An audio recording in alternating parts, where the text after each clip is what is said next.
Hello friends, आप सबों का ममता मिश्रा कुकिंग चैनल पे सुस्वागतम। सर्दियों के मौसम में गोंद और तिल के हेल्दी टेस्टी लड्डू सभी को बहुत पसंद आता है और ये हमारे इम्यून सिस्टम के लिए बहुत जरूरी भी होता है। तो चलिए बनाते हैं सिंपल तरीके से गोंद और गेहूं के आटे का लजीज लड्डू। वीडियो थोड़ा सा लंबा है पर हर स्टेप को अच्छी तरह दिखाने के लिए वीडियो का लंबा होना जरूरी है। तो चलिए फटाफट रेसिपी बनाना स्टार्ट करते हैं। इस रेसिपी को बनाने के लिए सबसे पहले हम पैन में ले लेते हैं 2 चम्मच घी। घी बीच बीच में मैं डालती जाऊंगी और कितना डाल रही हूँ बताते भी जाऊंगी। और इसके बाद ये ले लिया है 100 ग्राम के करीब गोंद को। घी जब अच्छा गर्म हो जाए तो सारा गोंद इसमें डाल दीजिए। ये एडिबल गोंद है, इसे खाया जाता है। इसे लो फ्लेम पे हम 2 से 3 मिनट तक लगातार चलाते हुए भूनेंगे। और जैसे पॉपकॉर्न फूटता है ना, ठीक इसी तरह से गोंद भी बहुत अच्छी तरह से फूटना स्टार्ट कर देता है। और जब सारे गोंद फूट जाए अच्छी तरह से और एक आप मसल करके भी चेक कीजिएगा। ये देखिए 2 से 3 मिनट का टाइम हो चुका है। तो एक गोंद को मैं ले लेती हूँ और इसे दूसरे स्पून से दबाने पे देखिए बिल्कुल अच्छी तरह से मसला जा चुका है। तो इसी तरह से जब हो तब आप समझ लीजिएगा कि गोंद अच्छी तरह से फ्राई हो चुका है। अब देखिए मेरे सारे गोंद अच्छी तरह से फ्राई हो चुके हैं। तो हम इसे थोड़ा थोड़ा करके निकाल लेंगे और जो बचा हुआ घी है उसमें काजू और बादाम को भून देंगे। मैं उसे भी 2-2 चम्मच ले रही हूँ और इसे भी अच्छी तरह से लगातार चलाते हुए स्लो फ्लेम पे फ्राई करेंगे। ये देखिए कलर चेंज होने लगा तो बस काजू और बादाम को निकाल दीजिएगा। काजू और बादाम मैंने 2-2 चम्मच लिया था। अब इस बचे हुए घी में हम डाल देते हैं पिस्ता को। तो 1 चम्मच के करीब भर करके फुल हमने पिस्ता को बारीक बारीक चॉप करके उसे भी डाल दिया है।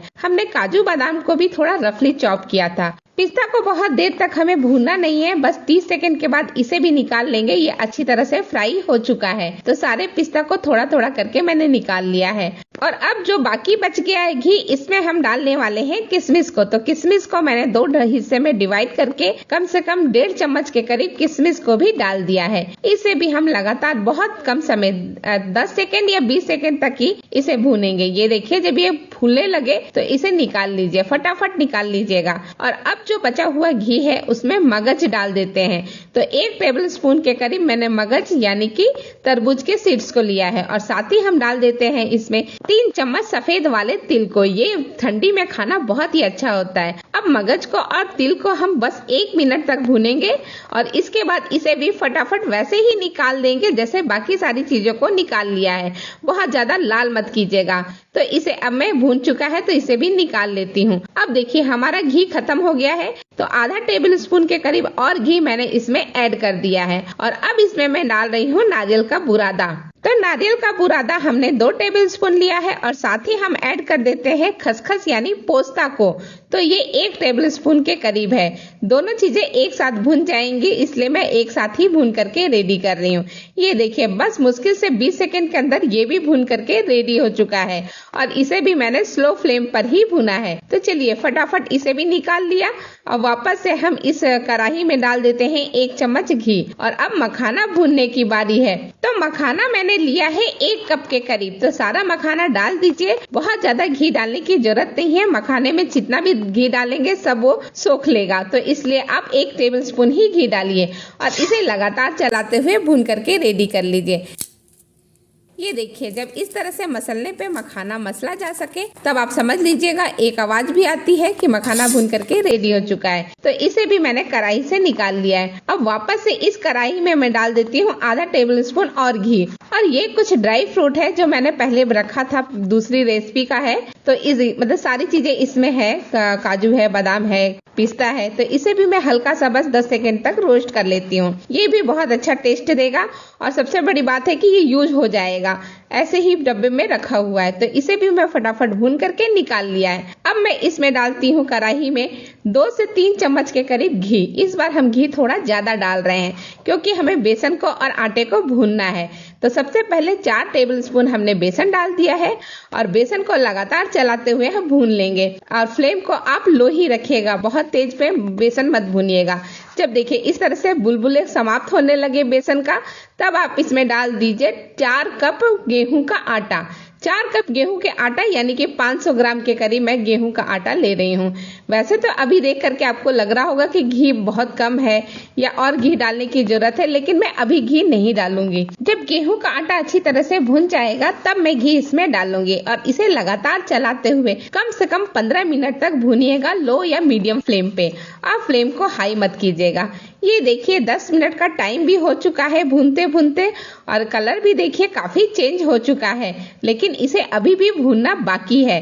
तो अभी तक मैंने कम घी में इसे भून करके रेडी किया है। तो अब इस वक्त हम इसमें डाल देंगे 4 बड़ा चम्मच घी और ये घी कम से कम मैंने इसमें 250 ग्राम के करीब घी ऐड कर दिया है, पूरा टोटल बता रही हूँ। और ये घी ऐड करके अच्छी तरह से मिक्स कर लीजिएगा।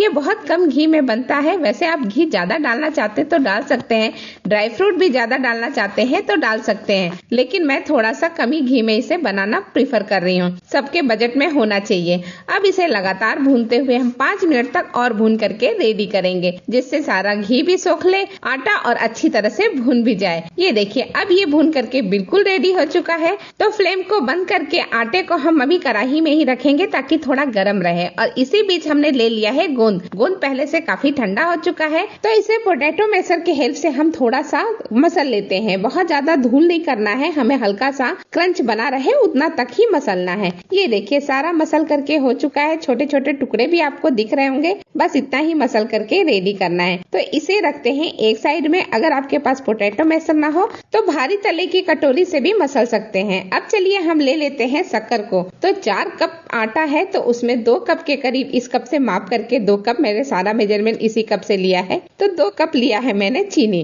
अब इस चीनी को हम बारीक पीस लेंगे। तो इसके लिए मिक्सी के जार में सारी चीनी डाल दिया है, ढक्कन बंद कर देते हैं और अच्छी तरह से ग्राइंड कर लेते हैं। और अब हम एक बड़े से बाउल में ही इस शक्कर को निकाल रहे हैं पीसने के बाद, क्योंकि इसी में हम सारी चीजें मिक्स करने वाले हैं। अब ये रहा मखाना, तो उसी में जिस जार में हमने शक्कर पीसा था उसी जार में खाली करके मखाना डाल देंगे, ढक्कन बंद करके इसे दरदरा सा पीस लेंगे, बहुत बारीक नहीं पीसना है। ये देखिए मखाना भी पीस करके हो गया। तो इसे भी मैं उसी बड़े से गहरे बर्तन में निकाल लेती हूँ। बर्तन गहरा रहेगा तो बहुत अच्छी तरह से सारी चीजें मिक्स कर पाएंगे। अब ये हम डाल देते हैं गोंद, जो मसल करके मैंने रेडी किया था वो सारा गोंद इसमें डाल देते हैं और साथ ही हम इसमें ड्राई फ्रूट्स भी डालना शुरू करते हैं। तो हमने पहले डाल दिया पोस्ता और नारियल को भून करके जो रेडी किया था वो सारा का सारा डाल दिया। उसके बाद सारे ड्राई फ्रूट को 1 बाय 1 करके हम डालते चले जाएंगे। हमने जो भून करके जितने भी ड्राई फ्रूट रखे थे सारे ड्राई फ्रूट को हमें इसी वक्त डाल करके थोड़ा सा मिक्स कर लेना है, बहुत ज्यादा नहीं मिक्स करना है, हल्का सा मिक्स कर लीजिए। ये गोंद का लड्डू ठंडी में बना रहे हैं तो कुछ और मसाले इसमें ऐड करते हैं जो ठंड में खाना अच्छा होता है। तो 1 टेबलस्पून मैंने डाल दिया है इसमें सौंठ, यानी कि अदरक, सूखा हुआ अदरक को पीस करके जो सौंठ बनता है वो, और आधा टेबलस्पून के करीब हमने काली मिर्च डाल दिया है। इसी वक्त आप जायफल को भी डाल सकते हैं हल्का घस करके, और साथ ही हम इसमें इलायची पाउडर भी डाल दिए हैं आधा टेबलस्पून के करीब। ये बहुत अच्छा टेस्ट भी देगा और खुशबू भी देगा। अब सारा जो हमने कढ़ाई में रखा था वो सारा हम गेहूं का आटा और बेसन डाल देते हैं इसके अंदर, और इसे अच्छी तरह से पहले हम पलटे के हेल्प से मिक्स कर लेते हैं, और पलटे से ये बहुत अच्छी तरह से मिक्स नहीं होगा। तो अब हाथों को अच्छी तरह से साफ करके हाथों से भी इसे अच्छी तरह से मिक्स कर लीजिए। एक हाथ से ना हो तो दोनों हाथ को लगा करके अच्छी तरह से मिक्स कर लीजिए। अब देखिए ये अच्छी तरह से मिक्स हो चुका है, तो थोड़ा सा हिस्सा मैंने ले लिया है, और इसमें अगर आपको लगता है कि लड्डू बांधने में दिक्कत हो रही है तो आप हल्का सा 1 आध चम्मच घी डाल सकते हैं, और देसी घी डाल करके अच्छी तरह से लड्डू बना लीजिए। मैं तो ऐसे ही बना रही हूँ और बहुत अच्छी तरह से मेरा बन भी रहा है। तो जितना बड़ा आप बनाना चाहते हैं उतना बड़ा लड्डू बना करके रेडी कर लीजिए। ये देखिए 1 लड्डू मेरा बन करके तैयार हो गया है, कितना परफेक्ट और कितना बढ़िया बना है। तो इसे अब एक साइड में रखते हैं और इसी तरह से बाकी सारी लड्डू बना करके रेडी करते हैं, और फिर इसे पूरी ठंडी इंजॉय करते हैं। तो सारा बनाने के बाद मिलते हैं। ये लीजिए सारी की सारी लड्डू बन चुकी है और इसे मैंने सर्विंग प्लेट में सर्व किया है। इस सारी लड्डुओं को बनाने में मुझे 400 ग्राम घी लगा है पूरा टोटल, और पास से इसका लुक और कलर देखिए बहुत ही कमाल का है। सुबह और रात में सोने के पहले 1 लड्डू खा लीजिए, पूरा दिन फ्रेश महसूस करेंगे, न थकान होगी, न कमजोरी, और न ही ठंडी के सीजन में ठंड लगेगी। मेरी ये रेसिपी आपको पसंद आती है तो मेरे वीडियो को लाइक शेयर करें, चैनल पे नए हैं तो सब्सक्राइब अवश्य कर कर दें। अब एक लड्डू को लेकर के हाथों में मैं आपको पास से दिखाती हूँ। बहुत ही सुंदर, बहुत ही बढ़िया। तो फटाफट इस रेसिपी को बना डालिए, ठंड चली ना जाए। और इसी के साथ ये वीडियो यही समाप्त करती हूँ। आप सबों का बहुत बहुत धन्यवाद। Thank you.